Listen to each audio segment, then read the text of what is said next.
Mengki memanjat pohon setinggi 30 meter, memasukkan buah unik ini ke dalam kantong, dan membawanya ke pasar untuk dijual. Di pagi hari, keduanya pergi bersama ke tujuan. Buah merah cerah ini sebenarnya bernama buah Fengian. Penampilannya tidak hanya cerah dan merah, biji hitamnya bulat dan penuh. Di bawah sinar matahari, terlihat sangat menggoda. Setelah menetapkan tujuan panen hari ini, Mengki juga tidak banyak bicara. Langsung memanjat pohon, kemudian mulai bekerja memetik, menggunakan gunting buah khusus yang mahal untuk memotongnya dengan tepat. Sahabatnya yang baik bertanggung jawab untuk menangkap buahnya di bawah. Buah Fengian sangat disukai oleh orang-orang di daerah tersebut. Itu tidak hanya kaya akan berbagai vitamin, tetapi juga memiliki efek meningkatkan kekebalan tubuh, mendorong pencernaan dan memiliki manfaat lainnya. Ini adalah buah yang kaya nutrisi.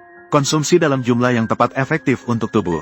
Mengki memegang batang pohon dengan satu tangan, mengulurkan gunting buah khusus ke arah yang lebih jauh.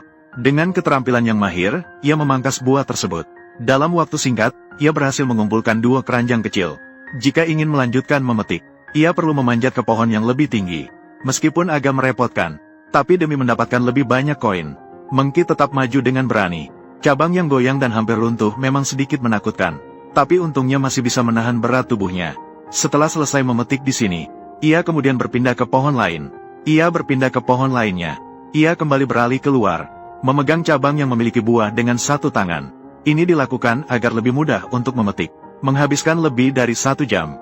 Akhirnya, semua buah di pohon ini berhasil dipetik. Tapi ini jelas masih tidak cukup untuk dibawa ke pasar untuk dijual. Segera setelah itu, kedua orang tersebut mencari pohon lain. Kali ini, Mengki mengganti sahabat baiknya untuk melakukan pemetikan. Keduanya memiliki pembagian tugas yang jelas. Mengki berada di bawah untuk menerima hasil panen. Ia terus mengulangi proses di atas. Namun ada satu hal, yaitu sahabatnya pada dasarnya memotong dari ujung cabang. Hal ini dapat menghemat waktu secara signifikan. Hanya dalam waktu yang singkat, beberapa menit, mereka sudah selesai memetik. Langkah selanjutnya hanya perlu untuk mengklasifikasikan hasil panen ini. Perlu untuk mengeluarkan biji-biji hitam satu persatu. Ini memudahkan untuk dibawa ke pasar, agar tidak jatuh. Setelah semua diproses dengan baik, mereka bisa berangkat ke pasar, memilih lokasi keberuntungan yang tepat. Mereka bisa menampilkan hasil panen. Penampilan yang unik ini tanpa diragukan lagi adalah daya tarik utama. Dan Mengki melakukan penjualan dengan klasifikasi. Dengan cara ini, efisiensi sangat meningkat.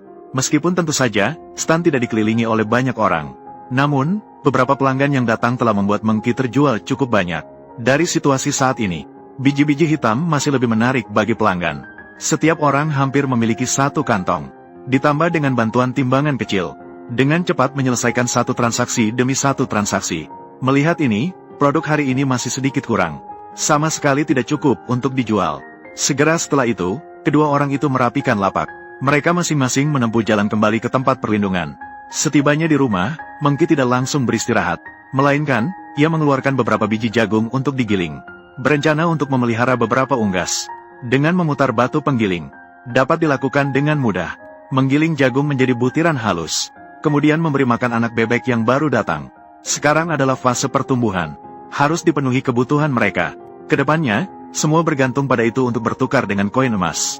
Mengki memanjat puncak pohon setinggi 100 meter. Memetik kelapa yang sebesar bola sepak satu persatu. Sementara sahabat baiknya bertanggung jawab untuk menangkapnya di bawah. Situasi ini sangat mirip dengan memetik durian. Setiap gerakan dipenuhi dengan bahaya.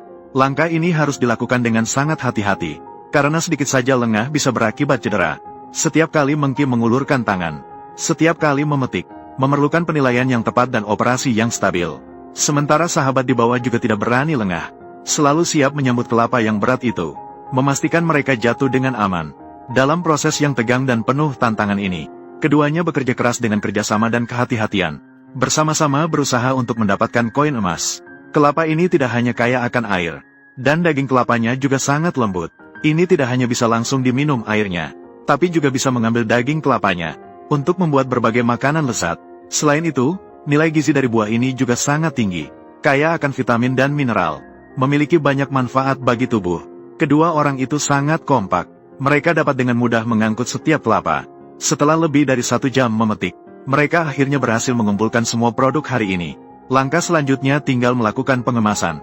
Pemetikan kali ini, tempatnya juga berada di rumah kakek Luoboto. Setelah itu, mereka hanya perlu membayar biaya pemetikan untuk pergi. Dengan bantuan pikulan, mereka dapat dengan mudah mengangkat buah-buahan tersebut. Dalam perjalanan, mereka berhenti-henti. Tapi untungnya mereka akhirnya sampai di pasar. Mereka kemudian menyusun kelapa-kelapa dengan rapi. Sinar matahari musim panas sangat terik. Dan kelapa-kelapa ini seolah-olah membawa daya tarik kesegaran. Santan kelapa manis. Seolah-olah itu adalah penyegar yang disiapkan alam bagi manusia di tengah terik. Sebuah penyegaran. Mengki dan sahabatnya menunggu di depan stand dengan penuh harapan. Menunggu kedatangan pelanggan. Untungnya harga hari ini tidak terlalu tinggi. Jika dihitung, harganya sekitar 10.000 per buah. Harga yang terjangkau pasti akan menarik banyak pelanggan. Tidak lama setelah itu, mereka sudah menjual lebih dari 10 buah. Keduanya tersenyum bahagia. Sembari sibuk, mereka juga merasa sangat puas. Pelanggan yang datang silih berganti. Mereka juga sangat menghargai harga yang terjangkau ini. Mereka memuji kelapa yang segar ini. Jika terus seperti ini, tidak akan lama lagi semuanya akan terjual habis. Dengan selesainya transaksi terakhir, Mengki mengeluarkan uang yang diperoleh hari ini. Mereka akan membagi hasil secara sama rata. Setelah mengurangi biaya panen untuk kakek, keduanya masih mendapatkan keuntungan yang cukup banyak. Jadi, masing-masing dengan senang hati memulai perjalanan kembali ke tempat perlindungan. Setibanya di rumah, Mengki bersiap untuk merenovasi pertanian. Mereka mulai merobohkan kandang ayam yang sudah usang. Rencananya, setelah beberapa waktu, akan dibangun kembali. Dengan bantuan pengungkit, mereka dapat merobohkannya dengan mudah. Mengumpulkan hasil yang melimpah ini ke dalam kantong. Mengki yang jeli dalam mengatur anggaran.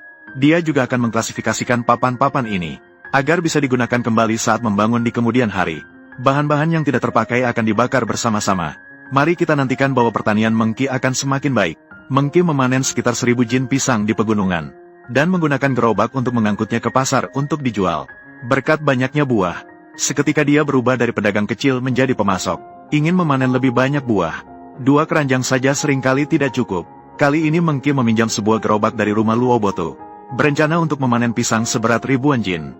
Dari kamera bisa dilihat, buah yang berat telah jatuh dari puncak pohon, menggantung di udara. Kedua orang itu segera menggunakan parang yang ada di tangan mereka. Bawa hasil yang bermanfaat ini ke saku Anda.